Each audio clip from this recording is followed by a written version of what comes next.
فاروق قیصر پاکستان کے ایوارڈ یافتہ کٹ پتلی اور ٹی وی ڈائریکٹر فاروق قیصر، جنہوں نے انکل سرگم کے کردار سے شہرت حاصل کی، جمعے کے روز اسلام آباد میں انتقال کر گئے۔ اپنے پوتے کے مطابق ان کو دل کی بیماری کا سامنا تھا اور انہوں نے اسپتال منتقل کرنے سے قبل ہی اپنے گھر میں آخری سانس لی تھی۔ اپنی آخری سوشل میڈیا پوسٹ میں قیصر نے لوگوں کو وائرس کے پھیلاؤ پر قابو پانے کے لیے حکومت کی طرف سے جاری کردہ SOPs پر عمل کرنے کا مشورہ دیا۔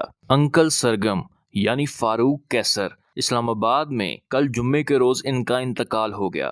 معاشرتی تنزیہ، مزاح، کٹ پتلی اور مواصلات کے بادشاہ، جنہوں نے اپنے لازوال کام سے کم از کم 2 نسلوں کی تربیت اور تفریح کی۔ پاکستان ٹیلی ویژن کے آفیشیل ہینڈل نے ایک ٹویٹ میں ان کے لاکھوں مداحوں کو یہ خبر بریک کرتے ہوئے کہا کہ ہمیں آپ کو ایک سچے لیجنڈ اور ٹیلی ویژن کے آئیکون کے انتقال پر آگاہ کرنے پر افسوس ہے، جو پاکستان میں کٹ پتلیوں اور آرٹ کے علمبرداروں میں سے ایک ہے۔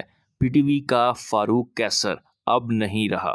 31 اکتوبر 1945 کو لاہور میں پیدا ہوئے۔ انہوں نے 1970 میں national college of arts NCA سے فائن آرٹس کے ساتھ گریجویشن کیا۔ بعد میں انہوں نے 1976 میں بخارسٹ، رومانیہ سے گرافک آرٹس میں مہارت حاصل کی اور وہاں کٹ پتلیوں کی تربیت حاصل کی۔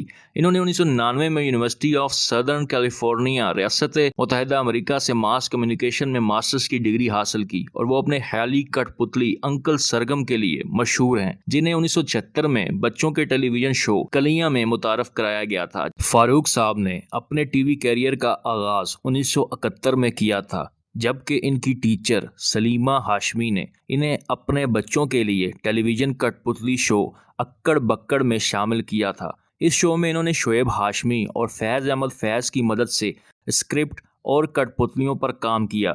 بعد ازاں 1976 میں انہوں نے اپنا کٹ پتلی شو کلیاں، اس کی ہدایت کاری اور اس کی تحریر خود کی، جس نے اس وقت پاکستان میں اعلیٰ درجہ حاصل کیا۔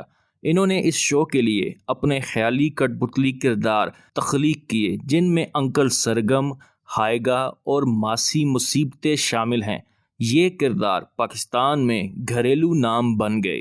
انہوں نے اس شو میں انکل سرگم کی آواز بھی دی، جسے انہوں نے رومانیہ سے اپنے استاد مولنر سے مشابہ ہونے کی وجہ سے تخلیق کیا تھا۔ انہوں نے کچھ کتابیں بھی تصنیف کی، جن میں کلام گلوچ، ہور پوچھو، میرے پیارے اللہ میاں اور میٹھے کریلے شامل ہیں۔ وہ اردو زبان لاہور میں شائع ہونے والے روزنامہ اخبار روزنامہ نئی بات کے لیے بھی کام کرتے ہیں۔ بطور کارٹونسٹ روزانہ کی بنیاد پر کارٹون شائع کرتے ہیں۔ انہوں نے نئی بات کے لیے میٹھے کریلے کے عنوان سے کالم بھی لکھے۔ ہم دعا گو ہیں کہ اللہ پاک ان کی آخری منازل آسان فرمائے اور انہیں جنت الفردوس میں اعلیٰ مقام عطا کرے اور ان کے گھر والوں کو صبر جمیل عطا فرمائے۔ مزید ویڈیوز کے لیے ہمارے چینل کو سبسکرائب کر لیں اور ساتھ گھنٹی کے آئیکن کو دبا دیں، اور ویڈیو پسند آئے تو اس کو لائک کریں اور فرینڈز کے ساتھ شیئر کریں، تاکہ سب اپنے بچپن کے اس عظیم فنکار کو یاد کر سکیں۔ اپنا بہت زیادہ خیال رکھیے گا۔ اللہ حافظ۔